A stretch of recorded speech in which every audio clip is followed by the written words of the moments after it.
Narration क्या है, सबसे पहले ये एक एक चीज समझिएगा। सबसे पहले नरेशन किसे कहते हैं ये जानेंगे।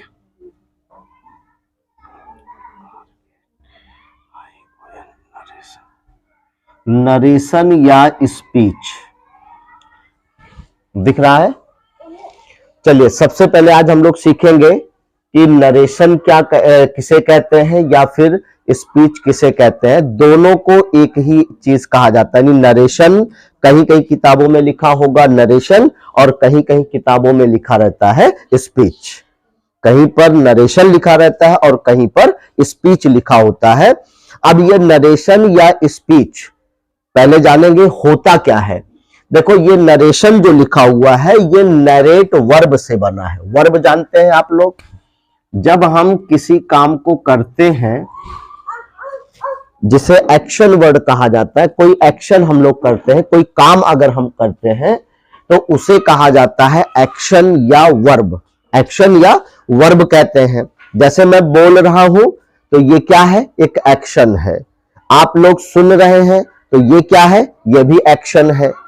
कोई बाहर बच्चे, देखिए बाहर बच्चे खेल रहे हैं तो वो भी एक एक्शन है। घर के अंदर भी बहुत सारे लोग काम करते हैं, वो भी क्या है, एक्शन है।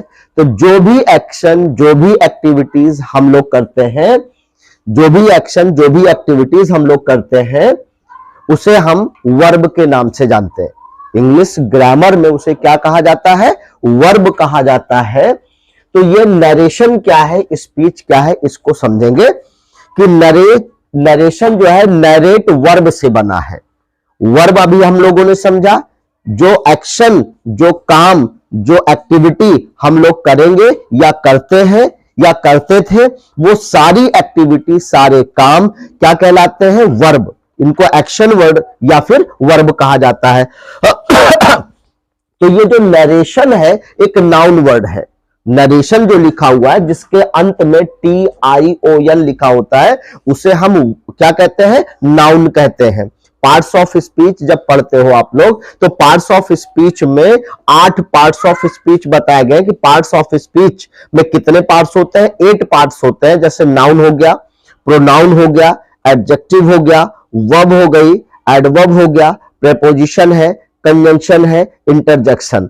ये जो 8 पार्ट्स हम लोग पढ़ते हैं इसे हम क्या कहते हैं, पार्ट्स ऑफ स्पीच कहते हैं। और कुछ एग्जाम ऐसे होते हैं जहां पर आपको एक सेंटेंस दिया जाएगा और वहां पर अंडरलाइन किसी वर्ड को कर देंगे और पूछेंगे कि जो वर्ड अंडरलाइन किया गया है या थोड़ा सा मोटा लिखेंगे, थोड़ा सा अलग दिखेगा वो, या थोड़ा सा तिरछा लिखा रहता है, तो उसे इटैलाइज्ड वर्ड कहते हैं। कौन सा वर्ड कहते हैं, इटैलाइज्ड वर्ड कहा जाता है। तो चाहे जिस तरह से भी रहेगा उसे पूछा जाएगा बताइए इसका पार्ट्स ऑफ स्पीच क्या है। तो वहां पर आपको पार्ट्स ऑफ स्पीच की जानकारी होनी चाहिए कि जब किसी वर्ड के अंत में TION लिखा होगा तो उसका पार्ट्स ऑफ स्पीच होता है नाउन।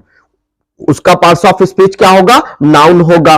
जैसे मेंशन लिखा है MENTION, पेंशन लिखा है PEN, ठीक है। ऐसे SION लिखा हो या TION लिखा हो। जैसे अटेंशन लिखा है, प्रमोशन लिखा हुआ है, ठीक है, वायलेशन लिखा हुआ है। तो ये सारे वर्ड्स आप देखेंगे या तो TION होगा या फिर उसमें SON लिखा होता है।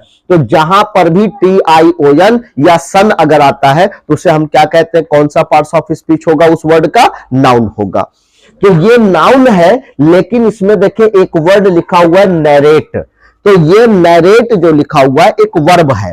तो ये नरेशन किससे बना हुआ है, नरेट से बना हुआ है। नरेट का मतलब होता है कोई बात कहना। किसी, जैसे 2 आदमी अगर है तो दोनों लोग आपस में क्या करते हैं, कोई ना कोई बात करते हैं। जब 2 लोग आपस में मिलते हैं तो कोई ना कोई बातचीत करते हैं। तो नरेशन किससे बना हुआ है, नरेट से बना हुआ है। और नरेट का मतलब होता है कि आपस में बातचीत करना।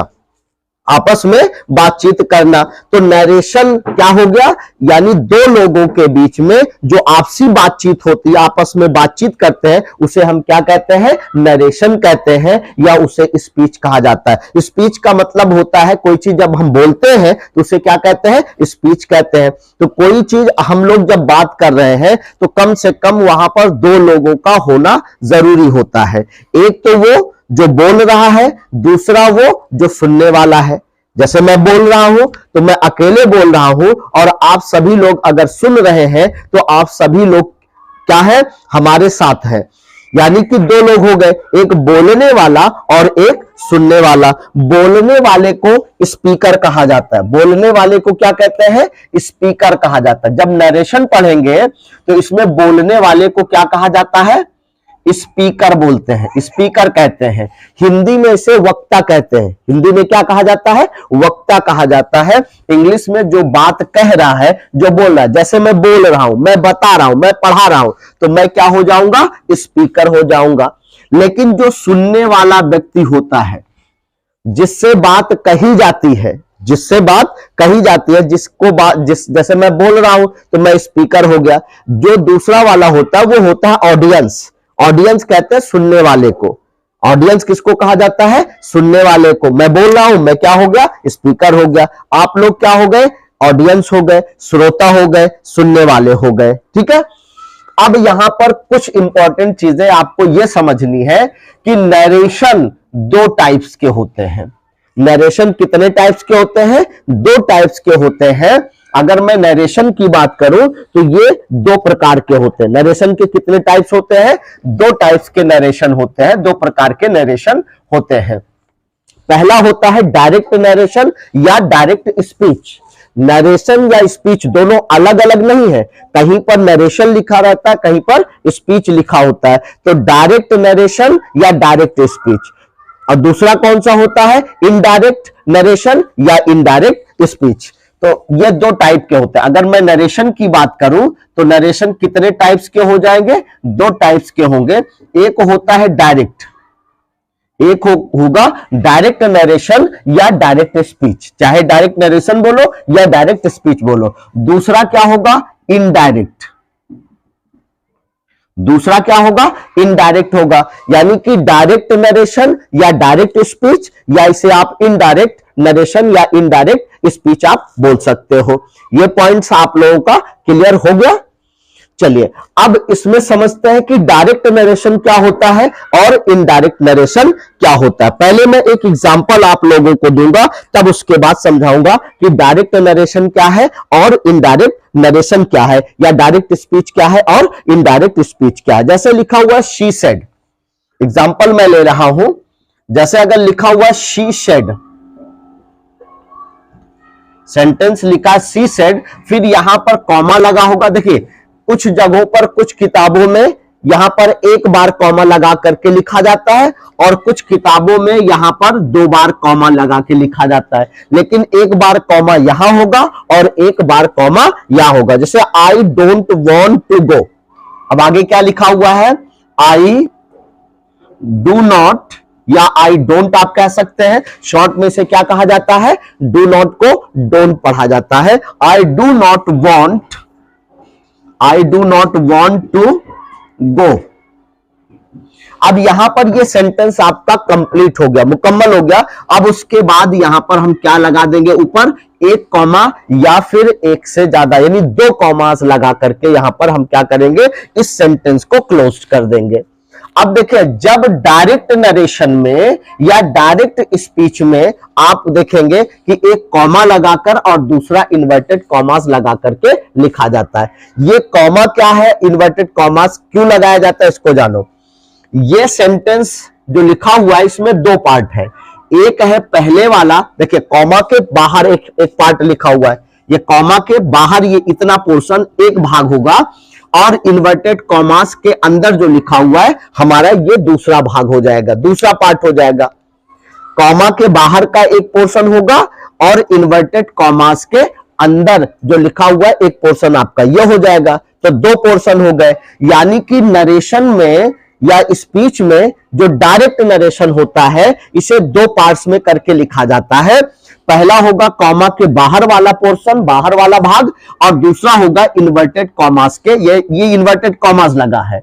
और यहां पर जब सेंटेंस कंप्लीट हो जाता है तो यहां पर फुल स्टॉप लगाएंगे, या सेंटेंस इंटेरोगेटिव होगा तो क्वेश्चन मार्क लगा होगा, इंपेरेटिव होगा सेंटेंस तब भी यहां फुल स्टॉप लगा होगा, एक्सक्लामेटरी या ऑप्टेटिव सेंटेंस होगा तो यहां पर मार्क ऑफ एक्सक्लामेशन लगा होगा। उसके बाद जब सेंटेंस कंप्लीट हो जाता है तब फुल स्टॉप या जो भी पंक्चुएशन मार्क होगा उसको लगा करके इन्वर्टेड कॉमास क्लोज कर देते हैं।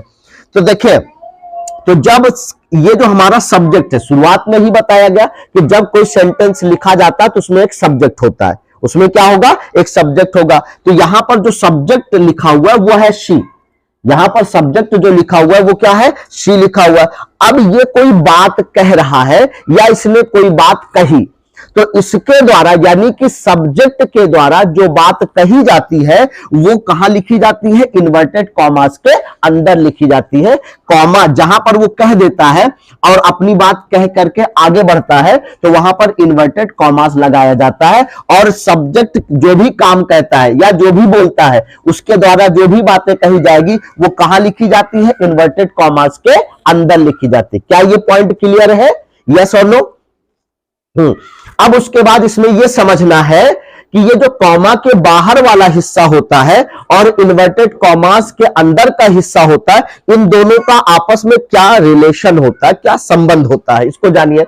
देखिए, ये सब्जेक्ट हो गया और ये उसकी वर्ब हो गई, यहां पर ये सब्जेक्ट हो जाएगा, ये इसकी हेल्पिंग वर्ब है, और यहां पर नो, नॉट, नेवर अगर दिखेगा तो वो नेगेटिव वर्ड होगा, और पूरा सेंटेंस आपका जो लिखा हुआ है ये नेगेटिव फॉर्म में लिखा गया है, क्योंकि सेंटेंस को कम से कम दो तरीके से लिखा जाता है। जब कोई असर्टिव सेंटेंस लिखा जाता है तो उसके दो पार्ट्स होते हैं, एक अफर्मेटिव और दूसरा नेगेटिव। अब यहां पर डू नॉट लगा हुआ तो ये सेंटेंस हमारा असर्टिव तो है, लेकिन असर्टिव का अफर्मेटिव या नेगेटिव कौन सा पार्ट होगा, नेगेटिव पार्ट होगा, क्योंकि do not, does not, did not, is not, am not, was not, were not, has not, have not, had not, ये जितने भी हेल्पिंग वर्ब्स हैं अगर इनके बाद नॉट लगा करके लिखा जाएगा तो सेंटेंस असर्टिव तो होगा, लेकिन असर्टिव सेंटेंस का कौन सा पार्ट माना जाएगा, नेगेटिव पार्ट माना जाएगा, और नॉट ना लगा हो तो वो असर्टिव सेंटेंस का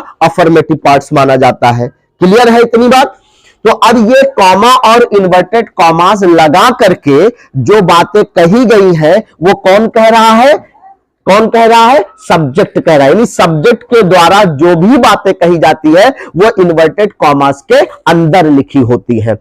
लेकिन कुछ नियमों और शर्तों, कुछ टर्म्स एंड कंडीशन को फॉलो करते हुए हम कॉमा और इन्वर्टेड कॉमास को हटाते हुए, कुछ चेंजेस करते हुए, कुछ परिवर्तन करते हुए, कुछ बदलाव करते हुए जब हम इस बात को यानी कि सब्जेक्ट की बात को हम बिना कॉमा और इन्वर्टेड कॉमास के लिखते हैं तो उसे कहा जाता है इनडायरेक्ट नरेशन या इनडायरेक्ट स्पीच। अब जैसे इसको हमें इनडायरेक्ट स्पीच में बदलना होगा तो कुछ हमें परिवर्तन करना होगा, कुछ हमें चेंजेस करने होंगे। तो जब वो चेंजेस करके हम बात को आगे बढ़ाएंगे तो वो क्या कहलाएगा, इनडायरेक्ट स्पीच या इनडायरेक्ट नरेशन। अब कौन कौन सा बदलाव किया जाता है उसको जानने से पहले कुछ यहां पर और इंपॉर्टेंट चीजें हैं जो बार बार रिपीट होगी, तो उसको भी सबसे पहले आप समझ लो। अब समझना क्या है, जैसे ये सेंटेंस का पहला पार्ट लिखा, डायरेक्ट नरेशन में लिखा होगा तो कॉमा और इन्वर्टेड कॉमास लगा के लिखा होगा, और ये जो पोर्शन होता है इतना, यानी कॉमा के बाहर वाला जो पोर्शन होता है इसे रिपोर्टिंग स्पीच कहा जाता है। क्या कहते हैं, ये जो कॉमा के बाहर वाला पोर्शन है इसे क्या कहेंगे भाई, रिपोर्टिंग स्पीच कहा जाता है। इसे क्या बोलते हैं, रिपोर्टिंग स्पीच कहा जाता है। ये पूरा इतना पूरा पोर्शन जो कॉमा लगा के लिखा है, कॉमा के पहले जितना कुछ लिखा रहेगा उसे रिपोर्टिंग स्पीच कहा जाता है, और ये वाला पोर्शन जो इन्वर्टेड कॉमास के अंदर लिखा हुआ भाग होगा इसे कहा जाता है रिपोर्टेड स्पीच। क्या कहते हैं इसे, रिपोर्टेड स्पीच कहा जाता है, रिपोर्टेड स्पीच। अगर आपसे पूछा जाए रिपोर्टिंग स्पीच किसे कहते हैं, तो डायरेक्ट नरेशन में या डायरेक्ट स्पीच में कॉमा के बाहर वाला जो पोर्शन होता है, कॉमा के बाहर वाला हिस्सा जो होता है, उसे क्या कहते हैं, रिपोर्टिंग स्पीच कहते हैं। और इन्वर्टेड कॉमास के अंदर वाला हिस्सा पूरा क्या कहलाता है, रिपोर्टेड स्पीच कहलाता है। इतना पॉइंट क्लियर हुआ। अब ये जो रिपोर्टिंग स्पीच है, ये भी 3 पार्टों में डिवाइड करके लिखा जाता है। कितने पार्टों में डिवाइड करके लिखा जाता है, 3 पार्टों में डिवाइड करके लिखा जाता है। जैसे मैं एक आध एग्जांपल पहले और लिख दूं ताकि और भी अच्छे से क्लियर हो जाए। देखिए एग्जांपल नेक्स्ट ले रहा हूं।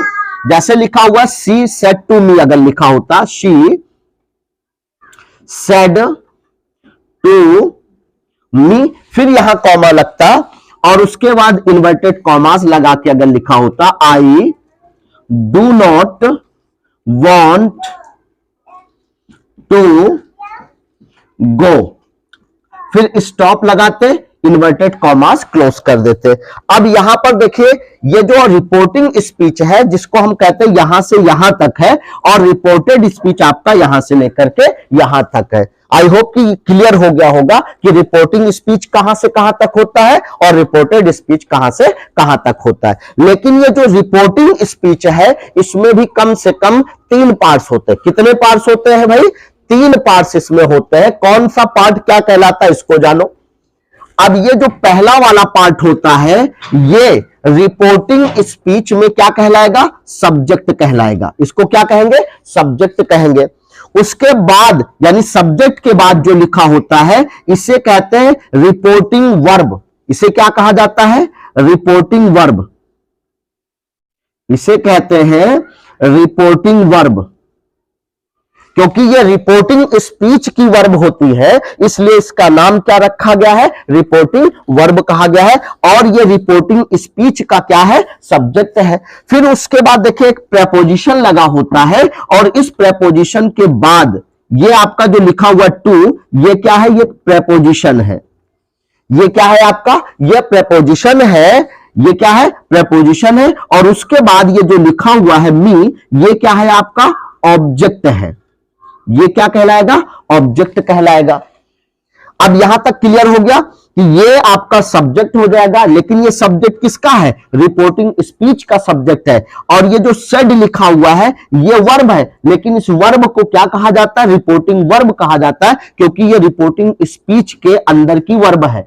उसके बाद ये होता है प्रेपोजिशन, यानी प्रेपो हमारा है। उसके बाद ये जो मी लिखा हुआ है यहां पर कोई और भी अलग अलग सेंटेंस में अलग अलग आपके ऑब्जेक्ट आएंगे, तो ये आपका क्या हो जाएगा, ऑब्जेक्ट। लेकिन ये ऑब्जेक्ट किसका है, रिपोर्टिंग स्पीच का ऑब्जेक्ट है। ये पॉइंट क्लियर हो गया। इसी तरह से जब आप इन्वर्टेड कॉमास के अंदर जाएंगे तो रिपोर्टेड स्पीच में ये आपका सब्जेक्ट हो जाएगा। उसके बाद ये आपका सब्जेक्ट हो जाएगा, ये उसकी हेल्पिंग वर्ब हो गई, ये मेन वर्ब हो गई, ये प्रेपोजिशन हो गया, ये उसका ऑब्जेक्ट हो जाएगा। ये उसका क्या हो जाएगा, ऑब्जेक्ट हो जाएगा। तो यानी कि ये पूरा का पूरा एक सेंटेंस ही होता है जो इन्वर्टेड कॉमास के अंदर लिखा होता है। लेकिन ये इन्वर्टेड कॉमास के अंदर का जो सेंटेंस लिखा हुआ है ये किसी की बात होती है, किसी के द्वारा कही गई बात होती है। लेकिन इस बात को कहता कौन है, रिपोर्टिंग स्पीच का जो सब्जेक्ट होता है ये उसके द्वारा कही गई बात होती है, जिसे इन्वर्टेड कॉमास के अंदर लिखा जाता है। अब आइए थोड़ा से पढ़ करके समझते हैं। जैसे यहां लिखा शी सेड, उसने कहा I do not want to go, मैं जाना नहीं चाहता। I do not want to go, मैं जाना नहीं चाहता। तो ये कौन कह रहा है, ये जो सब्जेक्ट है, और सब्जेक्ट जो लिखा हुआ है यहां पर ये किसका सब्जेक्ट है, रिपोर्टिंग स्पीच का सब्जेक्ट है या रिपोर्टिंग वर्ब का सब्जेक्ट है। ठीक है, तो ये जो सब्जेक्ट है इसके द्वारा कही गई बात को इन्वर्टेड कॉमास के अंदर लिखा जाता है। क्या इतनी सारी बातें क्लियर हो गई हैं? अब चलिए आगे की चीजें हम लोग और क्लियर करेंगे। अब देखिए, जब डायरेक्ट से इनडायरेक्ट नरेशन में कहा जाए चेंज करिए, क्योंकि अलग अलग एग्जामिनेशन में देखिए अलग अलग तरीके से पूछा जाता है। जब एकेडमिक एग्जामिनेशन में आप जाते हैं, यानी कि जैसे क्लास 5 हो गया, 6 हो गया, 7, 8, 9, 10, 11, 12 या और भी जो स्कूल की पढ़ाई होती है, वहां पर आपको एक सेंटेंस दे दिया जाएगा और कहा जाएगा change the following sentences into indirect narration, यानी डायरेक्ट नरेशन में दिया होगा उसे इनडायरेक्ट नरेशन में चेंज करना होगा। लेकिन जब आप किसी कंपटीशन में बैठेंगे, कॉम्पिटिटिव एग्जाम में जाएंगे, क्योंकि ये सब बच्चों के लिए इंपॉर्टेंट है, जो भी स्टूडेंट पढ़ाई कर रहे हैं हर जगह डायरेक्ट नरेशन से इनडायरेक्ट नरेशन में चेंज करने के लिए क्वेश्चन पूछा जाता है। तो वहां पर ऑप्शन आपको दिया जाएगा, लेकिन कितने ऑप्शन होते हैं? 4 ऑप्शन दिए जाते हैं। जो ऑप्शन आपको लगता सही है वही आपको वहां पर टिक करके आना है। तो जैसे यहां पर ये नरेशन जो है दिया गया डायरेक्ट नरेशन, ये डायरेक्ट में क्योंकि कॉमा और इन्वर्टेड कॉमास लगा के लिखा गया है, ठीक है। अब देखिए, जब इनडायरेक्ट नरेशन में आपको चेंज करने के लिए दिया जाए तो क्या क्या बातें होती हैं जो इंपॉर्टेंट होती हैं। अगर हमें कहा जा रहा है कि डायरेक्ट नरेशन से इनडायरेक्ट नरेशन में चेंज करो, जब हम चेंज करने की बात करते हैं, चेंज करने की बात करते हैं किसे? डायरेक्ट नरेशन को इनडायरेक्ट नरेशन में, डायरेक्ट से इनडायरेक्ट में। जब आपको डायरेक्ट नरेशन से किसमें चेंज करना होगा? इनडायरेक्ट नरेशन में, इनडायरेक्ट नरेशन में चेंज करना होगा तो कुछ चीजें हैं जो हमें बहुत ही अच्छे से समझना है। पहली चीज क्या है कि टेंस में परिवर्तन होता है। किसमें परिवर्तन होगा? टेंस में परिवर्तन होगा। किसमें चेंज करेंगे? टेंस में चेंज करेंगे। अब ये टेंस दूसरी चीज क्या करते हैं? दूसरा पॉइंट कहां पर चेंज होता है उसको भी जानेंगे। प्रोनाउन में परिवर्तन, प्रोनाउन में परिवर्तन। तीसरा पॉइंट कहां करते हैं? नियरनेस वर्ड में, नियरनेस वर्ड्स होते हैं, यानी नजदीकी बताने वाले शब्द होते हैं। टाइम और डिस्टेंस बताने वाले, नजदीकी बताने वाले कुछ वर्ड्स होते हैं, उनको हमें चेंज करना पड़ता है। तो देखिए ये चेंज कहां कहां होगा, किसके किसके अंदर होगा, अब आप इसको समझिए। एक तो परिवर्तन, एक तो चेंज आपका टेंस में करना पड़ेगा। जब डायरेक्ट से इनडायरेक्ट नरेशन आप बनाओगे तो वहां पर आपको टेंस में बदलना पड़ेगा, फिर उसके बाद प्रोनाउन में बदलना पड़ेगा, फिर उसके बाद नियरनेस वर्ड आएंगे, उसे आपको डिस्टेंट वाले वर्ड में, यानी कि जो नजदीकी बताने वाले शब्द होंगे उसको डिस्टेंट वाले में चेंज करना होगा।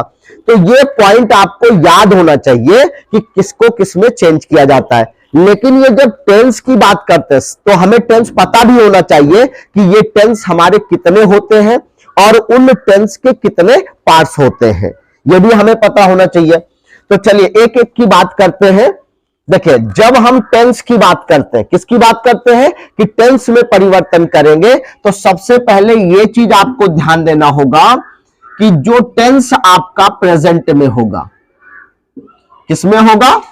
प्रेजेंट टेंस में होगा, प्रेजेंट टेंस में होगा या फिर फ्यूचर टेंस में होगा। अगर आपका दिया गया टेंस, यानी कि जो रिपोर्टिंग स्पीच का टेंस है, ध्यान दीजिएगा, मैं टेंस की बात कर रहा हूं। टेंस में किस टेंस की बात कर रहा हूं? रिपोर्टिंग स्पीच के टेंस की बात कर रहा हूं। मैं यहां पर ब्रैकेट में लिख दे रहा हूं रिपोर्टिंग स्पीच का टेंस। ये जो टेंस होगा ये कैसा टेंस होगा? रिपोर्टिंग वर्ब या रिपोर्टिंग स्पीच जिसे आप कहते हैं, जिसे रिपोर्टिंग वर्ब या रिपोर्टिंग स्पीच कहते हैं।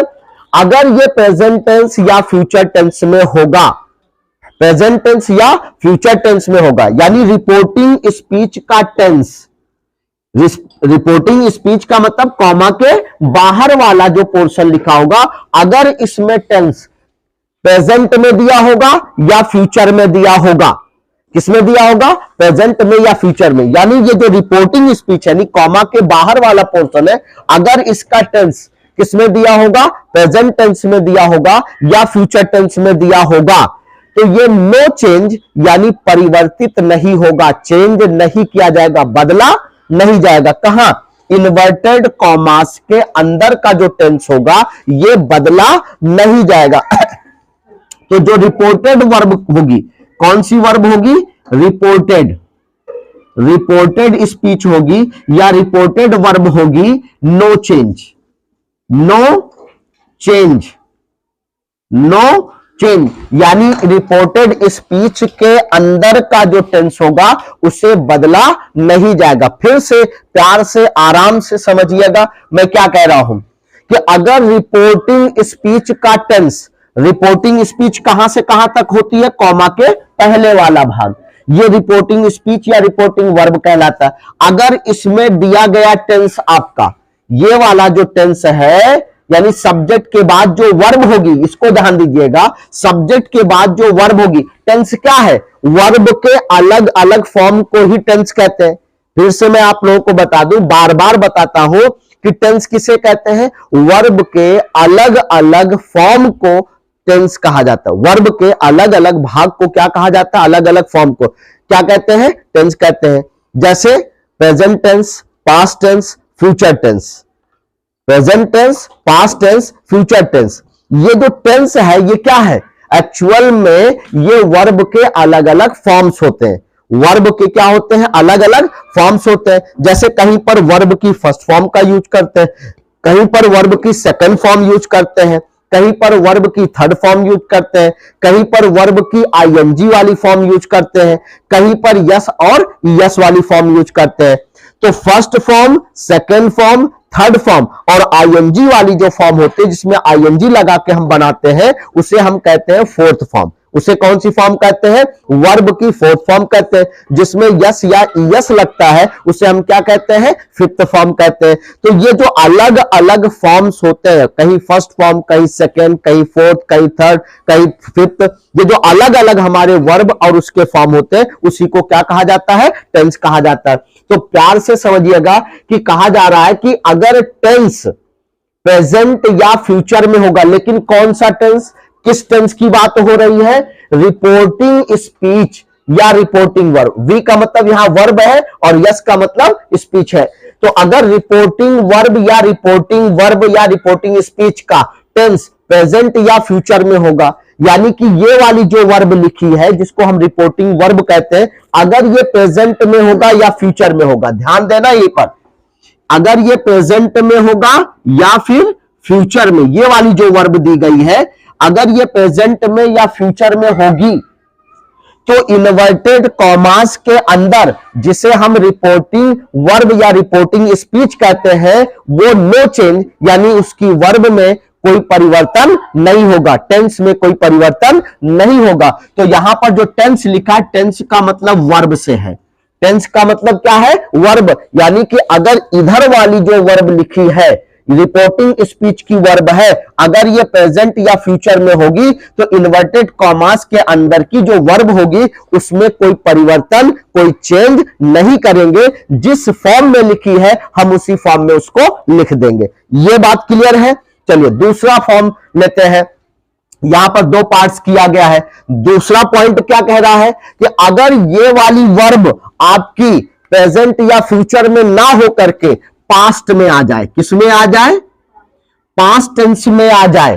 किसमें आ जाए? पास्ट टेंस में आ जाए। यानी ये वाली जो वर्ब दी गई अगर ये पास्ट में आएगी, किसमें आएगी? पास्ट में आएगी। तो पास्ट में देखें कौन कौन सी वर्ब यूज करते हैं। अगर मैं पास्ट के इंडेफिनिट पर चलूं तो पास्ट इंडेफिनिट में वर्ब की सेकंड फॉर्म आती है। वर्ब की कौन सी फॉर्म आती है? सेकंड फॉर्म आती है। कौन सी फॉर्म आती है? Second form. यानी कि अगर सेकंड फॉर्म दी गई है फिर पास्ट कॉन्टिन्यूअस में जाएंगे, पास्ट कॉन्टिन्यूअस में जाएंगे तो वॉज या वर लगा होगा और आईएनजी वाली फॉर्म लगी होगी। यानी कि वॉज या वर के साथ, वॉज या वर के साथ कौन सी फॉर्म होगी? आईएनजी वाली फॉर्म होगी। तो और उसके बाद प्रेजेंट पास्ट परफेक्ट में तीसरा कौन सा होता है? पास्ट परफेक्ट होता है। पास्ट परफेक्ट में हैड और थर्ड फॉर्म आती है। क्या लगा होगा? हैड होगा, हैड होगा और वर्ब की कौन सी फॉर्म होगी? थर्ड फॉर्म होगी। इसी तरह से हम पास्ट परफेक्ट कॉन्टिन्यूअस में जाएंगे तो वहां पर भी हैड बीन और वर्ब की जो फॉर्म होगी उसमें आईएनजी लगा होगा, आप देखेंगे। यानी कुल मिलाकर के वहां पर भी हैड आपको दिखेगा। यानी कि जहां पर सेकंड फॉर्म दिखे या वॉज वर्ब के साथ वर्ब दिखे या फिर हैड और थर्ड फॉर्म दिखे, तो वो सारी की सारी वर्ब कौन सी होती है, पास्ट टेंस की होती है। तो टेंस अगर आपका पास्ट टेंस में होगा, यानी कि ये वाला अगर आपका पास्ट टेंस में होगा, तो इन्वर्टेड कॉमास के अंदर का टेंस बदला जाएगा। इन्वर्टेड कॉमास के अंदर का जो टेंस होगा उसको हम क्या करेंगे, चेंज करेंगे। तो कौन सा किसमें चेंज होता है, चलिए उसको भी देखते हैं। चलिए इसको भी इसी समय हम चेक करेंगे कि कौन किसमें चेंज होगा। देखिए अगर ये पास्ट में होगा, किसमें होगा, अगर ये पास्ट में होगा तो यहां पर बदलाव कैसे होता है, किस तरह से हम इसको चेंज करते हैं, इसको देखिए। देखिए जब प्रेजेंट इंडेफिनिट होगा, प्रेजेंट इंडेफिनिट, प्रेजेंट इंडेफिनिट अगर है, कौन सा, पहले इसको समझिए। अगर ये आपका पास्ट में दिया गया है, यानी रिपोर्टिंग स्पीच का टेंस पास्ट में होगा। कैसे जानेंगे पास्ट में होगा, अगर सेकंड फॉर्म दिख रही है, यहां पर जो वर्ब है अगर उसकी सेकंड फॉर्म लिखी है, या वॉज या वर लिखा हुआ है, या फिर हैड लगा के मेन वर्ब की थर्ड फॉर्म लिखी है, तो वो आपका पास्ट में होगा। किसमें होगा, पास्ट में होगा। जैसे यहां पर देखो से का सेकंड फॉर्म सेड लिखा हुआ है, से का सेकंड फॉर्म क्या लिखा हुआ है, सेड लिखा हुआ है। ये जो सेड है एक वर्ब है, लेकिन कौन सी फॉर्म में, सेकंड फॉर्म में लिखी है, क्योंकि से का जो सेकंड फॉर्म होता है वो क्या होता है, सेड होता है। तो ये पास्ट में है कि नहीं, अगर ये पास्ट में है, अगर ये पास्ट में है तो इन्वर्टेड कॉमास के अंदर की जो वर्ब होगी, यानी जो टेंस होगा, इसके अंदर का जो टेंस होगा वो बदला जाएगा। किसमें बदला जाता है उसको देखो। अगर ये प्रेजेंट इंडेफिनिट में हो, यानी जिसको सिंपल प्रेजेंट में हो कहते हैं, अगर इसमें होगा तो इसको हम प्रेजेंट इंडेफिनिट से किसमें बदलेंगे, पास्ट इंडेफिनिट में। पास्ट इंडेफिनिट किसमें बदल देंगे, पास्ट इंडेफिनिट टेंस में इसको हम चेंज कर देंगे। इसी तरह से अगर ये आपका पास्ट में होगा, किसमें दिया होगा, पास्ट टेंस में अगर ये दिया होगा, तो हम इसके अंदर देखेंगे, क्या देखेंगे, अगर प्रेजेंट कॉन्टिन्यूअस होगा, present continuous, present continuous tense अगर होगा तो इसको हम किसमें बदल देंगे, प्रेजेंट कॉन्टिन्यूअस अगर होगा तो इसको हम किसमें बदलेंगे, पास्ट कॉन्टिन्यूअस में। किसमें बदलेंगे, पास्ट कॉन्टिन्यूअस में चेंज कर देंगे। किसमें चेंज करेंगे, पास्ट कॉन्टिन्यूअस में चेंज करेंगे। अगर ये वाला आपका पास्ट में दिया गया है, किसमें दिया गया है, पास्ट में दिया गया है, तो ये वाला किसमें बदलेगा, ये अगर प्रेजेंट परफेक्ट में होगा, किसमें होगा, प्रेजेंट परफेक्ट में होगा, तो किसमें बदल देंगे इसको, पास्ट परफेक्ट में। किसमें बदलेंगे, पास्ट परफेक्ट में, पास्ट परफेक्ट टेंस में चेंज कर देंगे। अगर इधर वाला पास्ट में दिया गया है और ये वाला आपका प्रेजेंट परफेक्ट कॉन्टिन्यूअस में होगा, किसमें होगा, प्रेजेंट परफेक्ट कॉन्टिन्यूअस में होगा, तो ये किसमें चेंज हो जाएगा, पास्ट परफेक्ट कॉन्टिन्यूअस में। किसमें, past perfect continuous, past perfect continuous में चेंज होगा। अगर ये वाला आपका पास्ट में दिया है, ध्यान से देखिएगा, अगर ये आपका पास्ट में दिया है, पास्ट में दिया है, तो पास्ट इंडेफिनिट, ध्यान देना, जो पास्ट इंडेफिनिट होगा, ये पास्ट इंडेफिनिट होगा, तो पास्ट परफेक्ट में चेंज होगा। किसमें चेंज हो जाएगा, पास्ट परफेक्ट में चेंज हो जाएगा। किसमें होगा, पास्ट परफेक्ट में चेंज हो जाएगा। और अगर ये आपका पास्ट में दिया गया है, किसमें दिया गया है, पास्ट में दिया गया है, तो और ये वाला टेंस आपका किसमें दिया है, पास्ट कॉन्टिन्यूअस में, तो पास्ट कॉन्टिन्यूअस होगा, तो किसमें बदल जाएगा, पास्ट परफेक्ट कॉन्टिन्यूअस में चेंज हो जाएगा। पास्ट परफेक्ट कॉन्टिन्यूअस में चेंज हो जाएगा। ठीक है, अब फिर से एक बार इस पॉइंट को अच्छे से समझिए, क्योंकि यहां कंफ्यूजन आपकी है तो उस कंफ्यूजन को दूर कर लीजिए। फिर से समझिए, अभी एक एक एग्जांपल लेकर के मैं बताऊंगा, लेकिन जो बेसिक बेसिक चीजें हैं ये अगर आपको नहीं समझ में आती है तो जितना आप आगे बढ़ते जाओगे उतने ज्यादा प्रॉब्लम क्रिएट होती जाएगी, क्योंकि शुरुआत से ही आपको समझना है और शुरुआत से चीजें समझ में आएगी तो आगे कोई प्रॉब्लम नहीं होगी। देखिए फिर से समझिए, आपको क्या बताया गया, अगर आपका टेंस, टेंस का मतलब है ये रिपोर्टिंग टेंस, ये रिपोर्टिंग वर्ब का जो टेंस है, अगर ये प्रेजेंट या फ्यूचर में होता है, ये वाला टेंस अगर आपका प्रेजेंट या फ्यूचर टेंस में होगा तो इन्वर्टेड कॉमास के अंदर, जिसे रिपोर्टेड स्पीच कहा जाता है, जिसे रिपोर्टेड स्पीच कहा जाता है, ये वाला जो इसके अंदर का जो टेंस होगा, जो वर्ब होगी, यहां क्या लिखा है, नो चेंज, इसे आपको चेंज नहीं करना। कब नहीं चेंज करेंगे, अगर ये प्रेजेंट या फ्यूचर में होगा, प्रेजेंट या फ्यूचर में होगा तो इन्वर्टेड कॉमास के अंदर का टेंस यानी वर्ब चेंज नहीं होगी, ठीक है। लेकिन अगर ये पास्ट में है, कैसे जानेंगे कि पास्ट में है, वर्ब की सेकंड फॉर्म लगी होगी, या फिर वॉज वर्ब के साथ आईएनजी वाली फॉर्म लगी होगी, या फिर हैड के साथ थर्ड फॉर्म, या हैड बीन के साथ आईएनजी वाली फॉर्म लगी होगी, तो वो टेंस आपका किसमें होगा, पास्ट में होगा। पास्ट में चाहे वो पास्ट का इंडेफिनिट हो, चाहे पास्ट का पास्ट कॉन्टिन्यूअस हो, चाहे पास्ट में हो यानी पास्ट परफेक्ट हो, चाहे पास्ट परफेक्ट कॉन्टिन्यूअस हो, चारों में से चाहे जो भी टेंस होगा, अगर ये आपका पास्ट में है, अगर ये आपका पास्ट में है तो इन्वर्टेड कॉमास के अंदर का टेंस यानी जो वर्ब है उसे चेंज करना पड़ेगा। तो किसमें किसमें चेंज करना पड़ेगा इसको जानो। अगर ये आपका प्रेजेंट इंडेफिनिट होगा तो बदल जाएगा पास्ट इंडेफिनिट में, ये अगर आपका प्रेजेंट कॉन्टिन्यूअस में होगा तो बदल जाएगा पास्ट कॉन्टिन्यूअस में, अगर ये आपका प्रेजेंट परफेक्ट होगा तो बदल जाएगा पास्ट परफेक्ट टेंस में, अगर ये वाला आपका प्रेजेंट परफेक्ट कॉन्टिन्यूअस होगा, प्रेजेंट परफेक्ट कॉन्टिन्यूअस होगा तो किसमें बदलेगा, पास्ट परफेक्ट कॉन्टिन्यूअस में बदलेगा।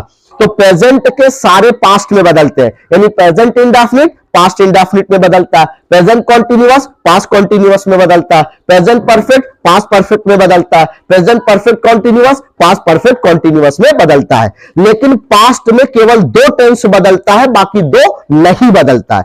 दो पास्ट में दो बदलता है, दो नहीं बदलता है। जैसे अगर ये पास्ट में होगा, अगर रिपोर्टिंग स्पीच का जो वर्ब है अगर ये पास्ट में होगा तो इन्वर्टेड कॉमास के अंदर का जो वर्ब है यानी टेंस है वो बदलेगा। लेकिन पास्ट में अगर ये है, ये पास्ट में है तो केवल दो पास्ट वाला बदलता है, दो पास्ट वाला नहीं बदलता है। कौन सा बदलेगा, किसमें बदलेगा, पास्ट का पास्ट में ही बदलता है। जैसे पास्ट इंडेफिनिट रहेगा तो बदल जाएगा किसमें, पास्ट परफेक्ट में, यानी पास्ट इंडेफिनिट रहेगा तो किसमें बदल जाएगा, पास्ट परफेक्ट में। अगर पास्ट कॉन्टिन्यूअस रहेगा, पास्ट कॉन्टिन्यूअस तो किसमें बदलेगा, पास्ट परफेक्ट कॉन्टिन्यूअस में बदल जाएगा।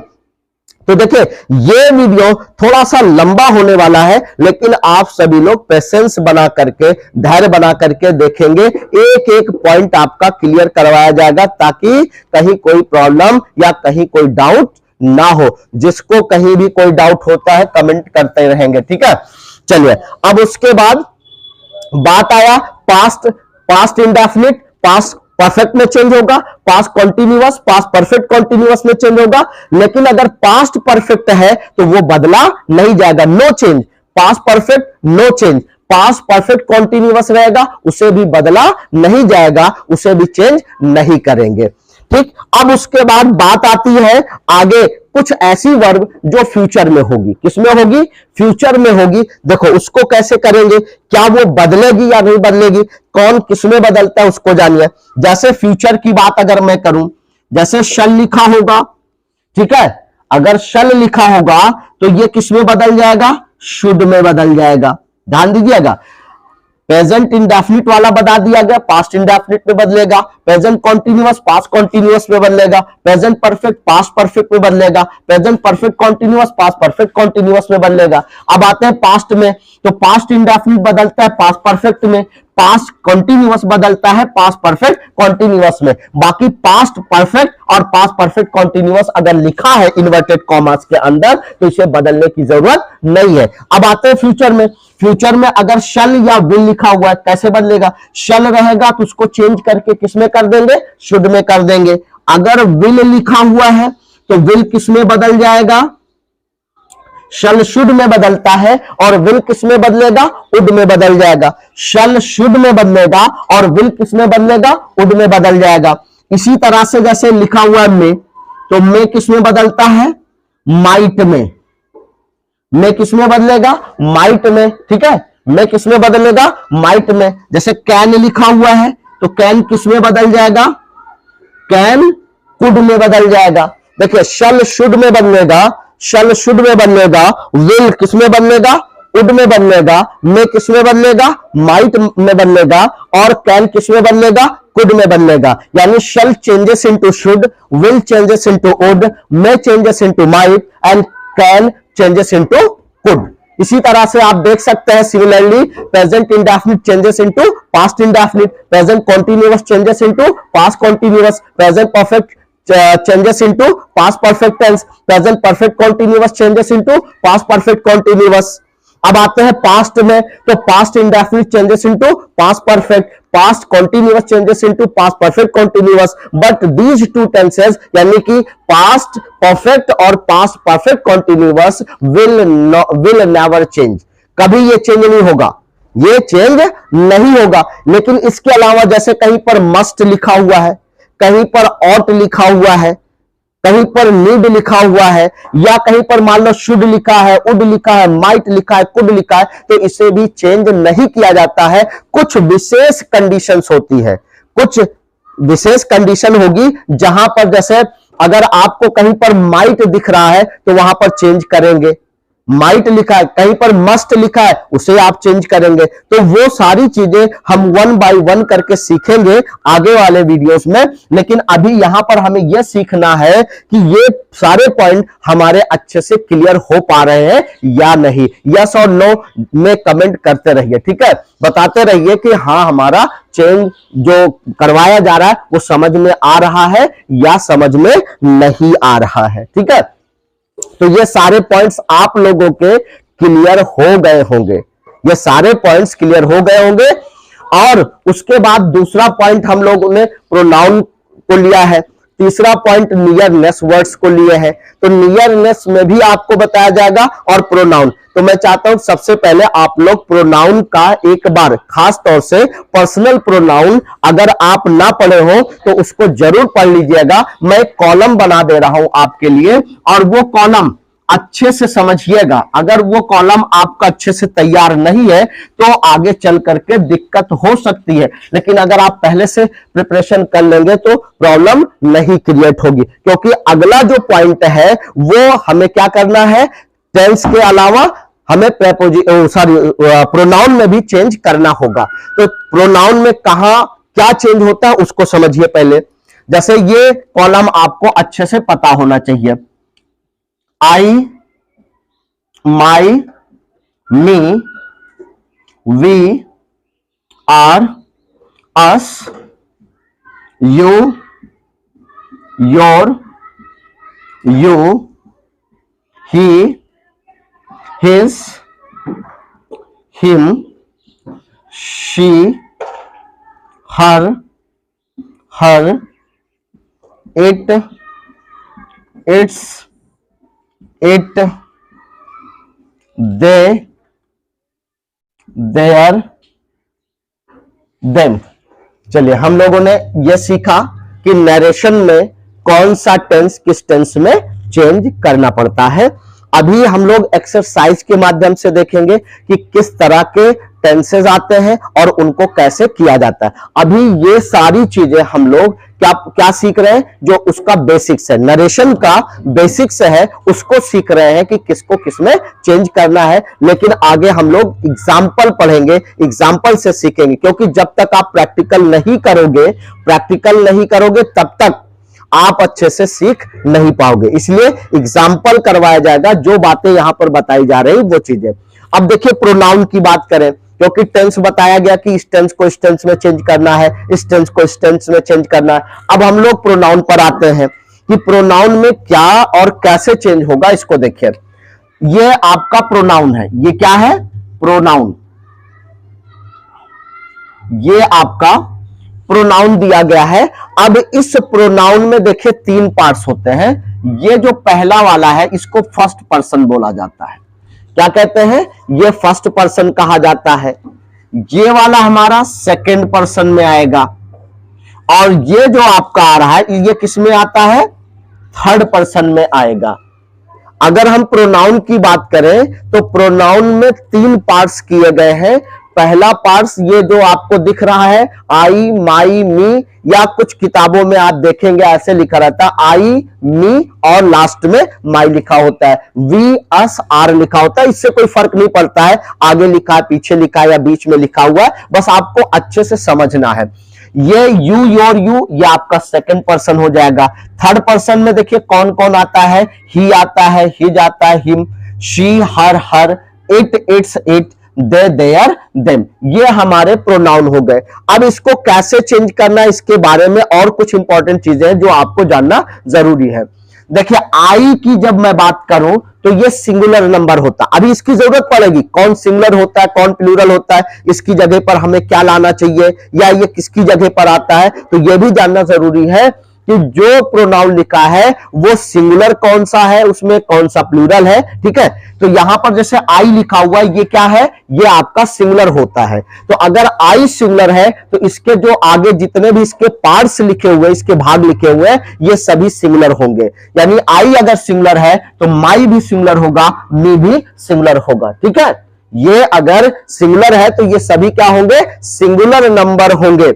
अब इसी तरह से वी की बात करें तो वी का मतलब यह होता है जैसे मैं बोल रहा हूं, मैं स्पीकर हो गया, मैं टीच कर रहा हूं, मैं पढ़ा रहा हूं तो मैं स्पीकर हो गया, मैं सब्जेक्ट हो गया। स्पीकर या सब्जेक्ट कहा जाता है, जो बोलने वाला, बताने वाला होता है उसे हम स्पीकर या सब्जेक्ट बोलते हैं। तो मैं सब्जेक्ट हो गया, तो सब्जेक्ट जिससे बात कर रहा है, तो जब 2 लोग मिलते हैं आपस में तो क्या बन जाता है? कौन सा प्रोनाउन आता है? वी आता है। जनरली जब 2 से ज्यादा लोग आते हैं तब वहां पर दे की बात की जाती है। अगर हम जनरली देखें तो जब स्पीकर और यानी जो बोल रहा है, जो बता रहा है, जो कह रहा है अपनी बात को, वो और जिससे कह रहा है, जिसके सामने कह रहा है, वो 2 लोग जब मिलते हैं तो क्या बन जाता है? वी बन जाता है। लेकिन अगर 2 से भी ज्यादा आ जाए तो जनरली वहां पर किसका यूज किया जाता है? दे का यूज किया जाता है। दे का मतलब 2 या 2 से ज्यादा, 2 या 2 से ज्यादा। ये 2 के लिए भी आता है और 2 से ज्यादा के लिए भी आता है, लेकिन जनरली इसका यूज तब करते हैं जहां पर 2 की बात की जाएगी। तो वी, आर, अस हो गया। यू जो है ये सिंगुलर भी माना जाता है और प्लूरल भी माना जाता है। अब ही की मैं बात करूं तो ये ही फॉर मेल होता है। ही फॉर क्या होता है? मेल, यानी कि पुरुषों के लिए, व्यक्तियों के लिए, आदमियों के लिए, लड़कों के लिए कौन सा वर्ड यूज किया जाता है? ही यूज किया जाता है। मैंने कहा Raja is a good student, Raja is a good student. अब अगर मैंने राजा की जगह कह दिया he is very obedient, he is obedient, तो ओबीडियंट में किसको कह रहा हूं? राजा को। अब यहां पर राजा को ना लिख करके, राजा की बात ना करके ही लगा दिया, तो चूंकि ही क्या है? एक लड़के के लिए इस्तेमाल होने वाला प्रोनाउन है। प्रोनाउन किसे कहते हैं? एक ऐसा वर्ड जो नाउन को रिप्लेस कर देता है, यानी नाउन को हटाकर उसकी जगह लाया जाता है, उसे हम क्या कहते हैं? प्रोनाउन कहते हैं।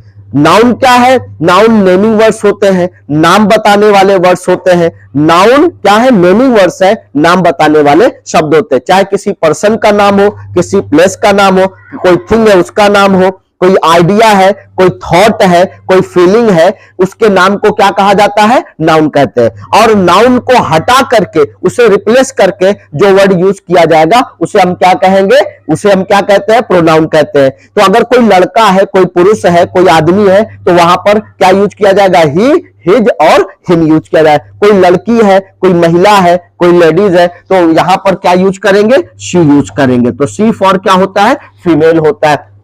अब इट की बात करें तो इट फॉर एनिमल भी होता है और इट फॉर होता है non living things. It for animal और it for non living thing, यानी जब हम किसी एनिमल की बात करते हैं, किसी जानवर की बात करते हैं, और खास तौर से ऐसा एनिमल या ऐसे कीड़े मकोड़े जिनको देख करके ये पता ना किया जा सके कि ये लड़की जाति का है या लड़के जाति का है, यानी नर है या मादा, मेल है या फीमेल, तब वहां पर किसका यूज करेंगे, इट का यूज करेंगे। ठीक है, अब किसी मक्खी को देख करके क्या हम बता सकते हैं कि इसका जेंडर क्या है, ये मेल है कि फीमेल है, लड़का है कि लड़की है, देखकर बता पाएंगे? नहीं बता पाएंगे ना। कि हम मक्खी को पकड़ लें, बता दे कि ये मेरा भाई है ना, ये मेरी बहन है ना, ऐसा नहीं कह सकते क्योंकि उसका जेंडर क्लियर नहीं होगा कि लड़का है कि लड़की। तो जनरली ऐसे इंसेक्ट के लिए, ऐसे वॉर्म्स के लिए, कीड़े मकोड़ों के लिए या छोटे एनिमल के लिए जिनका जेंडर क्लियर नहीं हो पाता है, उसे हम क्या कहते हैं, उसके लिए कौन सा वर्ड यूज करेंगे, इट यूज करेंगे। ठीक, और नॉन लिविंग चीजें होंगी, जहां पर निर्जीव वस्तुएं होंगी, निर्जीव वस्तुएं होंगी, जैसे मार्कर है, तो मार्कर क्या है, एक नॉन लिविंग चीज है, एक निर्जीव वस्तु है। बोर्ड क्या है, एक निर्जीव वस्तु है, नॉन लिविंग चीजें हैं। तो इसलिए ये सारी नॉन लिविंग चीजें जहां पर होंगी उनके लिए क्या यूज किया जाएगा, इट यूज किया जाएगा। या कोई नेचुरल एक्टिविटी जहां होती है, प्राकृतिक चीजें, प्राकृतिक घटना होती है, जैसे बारिश हो रही है तो हम कहते हैं it is raining, it's raining बोलते हैं। क्यों इट लगाया गया, क्योंकि जो बारिश हो रही है वो आदमी नहीं कर सकता है ना, कोई आदमी नहीं कर सकता है। अगर बिजली चमक रही, इट्स लाइटनिंग, अगर बारिश हो रही है, बिजली चमक रही है, बादल गरज रहे हैं, तो वहां पर ये घटना कौन करता है, ये एक्टिविटी कौन करता है, गॉड करता है। कौन करता है, गॉड करता है। इसलिए वहां पर क्या आएगा, इट का यूज किया जाएगा। ठीक है, दे का प्रयोग बताया गया कि एक से ज्यादा, दो या दो से ज्यादा लोग रहेंगे तो वहां पर दे का यूज करेंगे। ठीक है, अब ये जो हमारा होता है ये फर्स्ट, सेकंड, थर्ड पर्सन की कैटेगरी में आता है। अगर मैं इसकी बात करूं तो ये सब्जेक्टिव केस कहलाता है। ये कौन सा केस होता है, अगर मैं केस की बात करूं तो केस भी तीन तरह के होंगे। यहां पर एक होता है सब्जेक्टिव और ये दूसरा जो होता है ये पजेसिव होता है। ये कैसा केस होगा, पजेसिव केस हो जाएगा। और ये किस में आएगा, ऑब्जेक्टिव केस में आएगा। किस में आएगा, ऑब्जेक्टिव केस में आएगा। तो ये जितने भी पहली लाइन वाले हैं ये सभी सब्जेक्टिव केस होते हैं, इनको सब्जेक्ट माना जाता है और ये सेंटेंस के प्रारंभ में लिखे जाते हैं, वर्ब के पहले लिखे जाते हैं। वर्ब के पहले जो सब्जेक्ट होता है कहां लिखा जाता है, वर्ब से पहले। क्योंकि जब कोई सेंटेंस बनाते हो आप तो ऐसे लिखा जाता है ना, सब्जेक्ट, वर्ब और ऑब्जेक्ट। तो ये जो सब्जेक्ट आता है कहां आता है, वर्ब से पहले आता है, वर्ब से पहले आता है। तो जितने भी सब्जेक्टिव केस हैं यानी इनको हम सब्जेक्ट की कैटेगरी का मानते हैं, इनको मानते हैं कि हमारे सब्जेक्ट होंगे। और कहां आएगा, ये सब्जेक्ट के स्थान पर आएगा। ये जो बीच वाला होता है ये पजेसिव होता है, ये पजेसिव एडजेक्टिव कहलाता है। क्या कहलाता है, पजेसिव एडजेक्टिव कहलाता है। और इनके तुरंत बाद कोई ना कोई नाउन आता है। जैसे माई लिखा तो my father, my pen, our father, our pen, है ना, इस तरह से। यानी जितने भी वर्ड्स लिखे गए ये पजेसिव वाले, इनको पजेसिव एडजेक्टिव कहा जाता है। और इनके बाद क्या आता है, कोई ना कोई नाउन आता है। और ये हमारे क्या है, ऑब्जेक्टिव केस होते हैं। इनको कहां रखा जाता है, ऑब्जेक्ट के स्थान पर। कहां रखा जाता है, ऑब्जेक्ट के स्थान पर रखा जाता है। तो देखिए ये सारी चीजें आपको चेंज करना, कैसे चेंज करना है, इसका एक फॉर्मूला होता है SON, सन अपॉन 1 2 3। सन अपॉन 1 2 3 से इसको चेंज करते हैं। तो कैसे, देखिए जब रिपोर्टिंग वर्ब में या रिपोर्टेड वर्ब में आप जाएंगे कि कहां हमको चेंज करना। जैसे यहां पर देखिए ये प्रोनाउन, अगर इस सेंटेंस की मैं बात करूं, जैसे लिखा है she said I do not want to गो।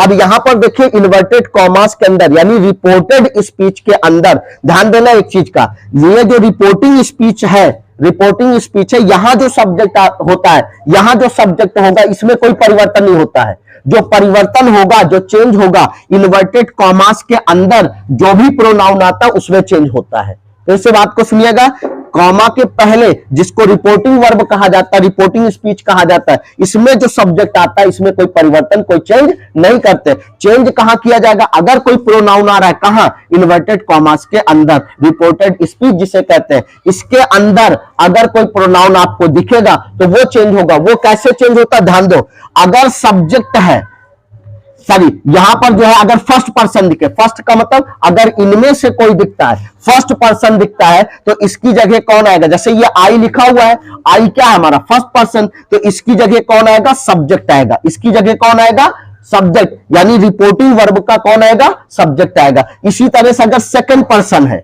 क्या है, सेकंड पर्सन लिखा। अगर इसमें कहीं पर second person you, your, you में से कोई अगर यहां पर दिखेगा तो उसकी जगह कौन आएगा। जैसे यहां तो ऑब्जेक्ट नहीं है, लेकिन इसमें देखिए ऑब्जेक्ट यहां है, तो ये ऑब्जेक्ट वहां पर चला जाएगा, वो हटेगा, उसकी जगह ऑब्जेक्ट आएगा। इसी तरह से अगर मैं थर्ड पर्सन की बात करूं तो थर्ड पर्सन में एन लिखा है, एन फॉर होता है नो चेंज। एन का मतलब क्या होता है, नो चेंज, यानी इसे बदला नहीं जाएगा। थर्ड पर्सन का मतलब इसमें से अगर कोई भी आपको इन्वर्टेड कॉमास के अंदर दिखता है प्रोनाउन तो वो चेंज नहीं होता है। तो देखिए ये सारी चीजें जो बेसिक बातें थी मैंने आप लोगों को एक वीडियोस में हमने बता दिया है। अब आपको जो अगला वीडियो मिलेगा, ये जितनी भी चीजें हमने एक कॉन्सेप्ट के रूप में सीखा, जितने भी रूल्स के रूप में सीखे, उसको अप्लाई करके एग्जाम्पल पर करके देखेंगे। क्योंकि अगर मैं इसी में वीडियोस भी बना दूंगा एक्सरसाइज वाला तो हो सकता है कि ये ज्यादा लंबा हो जाए, तो थोड़ा सा लंबा वीडियो होता है तो वो लोगों को बोरिंग लगने लगता है। तो इसलिए इस वीडियो, ये बहुत ही इंपॉर्टेंट चीजें हैं जो आज डिस्कस की गई है, इसको समझना जरूरी है क्योंकि आगे एक्सरसाइज करवाई जाएगी और एक्सरसाइज आप तभी कर पाओगे जब ये इंपॉर्टेंट चीजें आप पहले से जानते रहोगे। क्योंकि वहां पर एक एक चीजें आपको इंप्लीमेंट करके बताया जाएगा, करवा करके बताया जाएगा कि डायरेक्ट से इनडायरेक्ट नरेशन में कैसे चेंजिंग करेंगे। तो यहां पर सारी इंपॉर्टेंट बातें डिस्कस हो चुकी है। बाकी प्रोनाउन के अलावा जो नियरनेस वर्ड होते हैं उनको भी लिखवा दिया जाएगा, या हर स्टूडेंट के पास किताबें होती है, जैसे दिस को दैट में, दीज को दोज में, हियर को दियर में, है ना। इस तरह के वर्ड्स जो आते हैं उनको नियरनेस वर्ड कहा जाता है, इसको चेंज किया जाता है। तो वो सारे टॉपिक्स पर लेकर के एक एक पॉइंट क्लियर किया जाएगा। बस उन लोगों से मेरा हम्बल रिक्वेस्ट है, जो लोग चैनल पर नए हो प्लीज चैनल को सब्सक्राइब करें और अपने दोस्तों को शेयर करते रहें। चलिए आज का वीडियो यहीं पर बाइंड अप करते हैं। Thank you so much.